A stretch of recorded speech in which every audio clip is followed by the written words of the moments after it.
People are confusing relatable with likable. I want to explain my theory. It may be a hot take, but I totally think that I'm right, and I want to know if you agree with me. There's so much discourse going on right now on social media about influencers not being relatable anymore, how they're just throwing their wealth in the face of their followers and the people that got them to that point. I've been seeing so many videos about Avery Woods, Jaclyn Hill, and I think that we're all missing something really huge. People are sick of influencers. I think that what people are confusing is relatability with likability. These influencers have earned their luxury lifestyle, and you help them get there. So to flip the script and say now you are sick of what they have become is really hypocritical. I think what people are actually looking for and what people are missing is actual, true, human, physical, in-person connection. Since we are in an age where everyone is on their phones all the time, I think that we're missing that piece. The idea that you could relate to someone who you are communicating with parasocially, holding an electronic device in your hand, is insanity.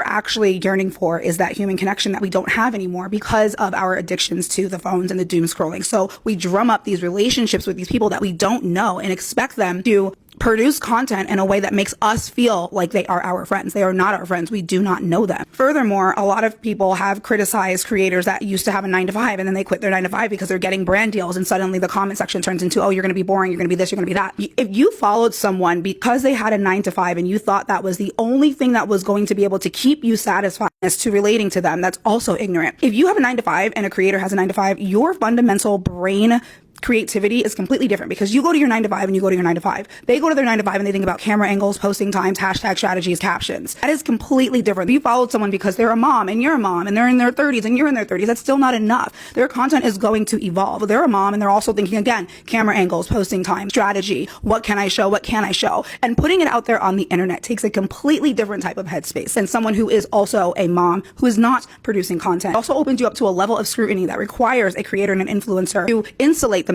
and protect who they truly are. Yet you want them to remain relatable. A lot of people are always saying every single thing is an ad. This creator only posts ads. You have no problem with a big corporation posting ads every minute of every day. People are forgetting, once influencers get to a level where they are synonymous with brands, when they become brand ambassadors, they are the business, they are the ad, and they have contractual obligations because you help them achieve that. So the switch up to me is crazy. That I don't follow because I can relate to them. I cannot relate to a single person that I follow. I follow them because I like the aesthetic. I like the way they speak, I like that they keep showing up. Maybe they're funny. They could post ads every single day. I have one creator that I love, that I follow. Literally all she posts is ads. But I still follow her because I think she's beautiful. I like the way she shows up, and I like that she has made her life that way for herself. You don't always have to follow someone so that you could feel better about the fact that you are not communicating with people in your real life. That you are sitting on a couch with your family and friends, and you have your phone out and you're not paying attention to anyone, and you're begging this influencer that doesn't even know you to produce more relatable content so that you could feel better. That is crazy. People have a very high expectation for creators and influencers. You want them to stay the same.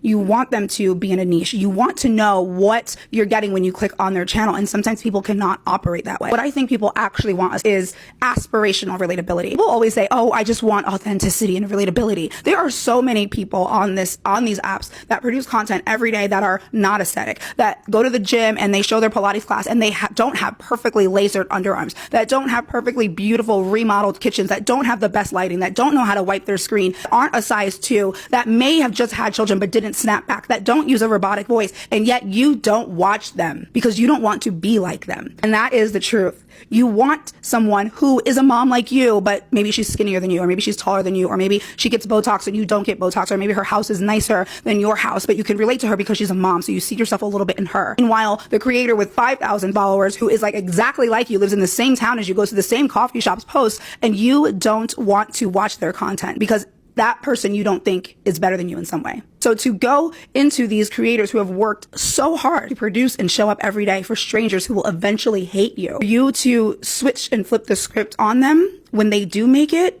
and try to force them to go back to producing content that they did before, even though they sometimes still, and there are some who completely switch up and they say, fuck my followers and fuck my fans. And I'm not necessarily talking about them. We have to stop expecting these people on our phones to make us feel what real people in your real life, in your everyday life, that is what your friends are for. That is what your family is for. If you can't find anything else to like in that creator's content that you used to love so much, then literally just unfollow them. Every comment, even if it's a negative comment, pushes that video and helps make them more money. I don't know that person. I watched the video for 3 seconds and I move on. Good for them. Happy for them. Why don't you go back to your one bedroom studio apartments and make the content you used to. You should move, go back, because you're making me feel like I haven't changed in my life, so you can't change in yours. It's ridiculous.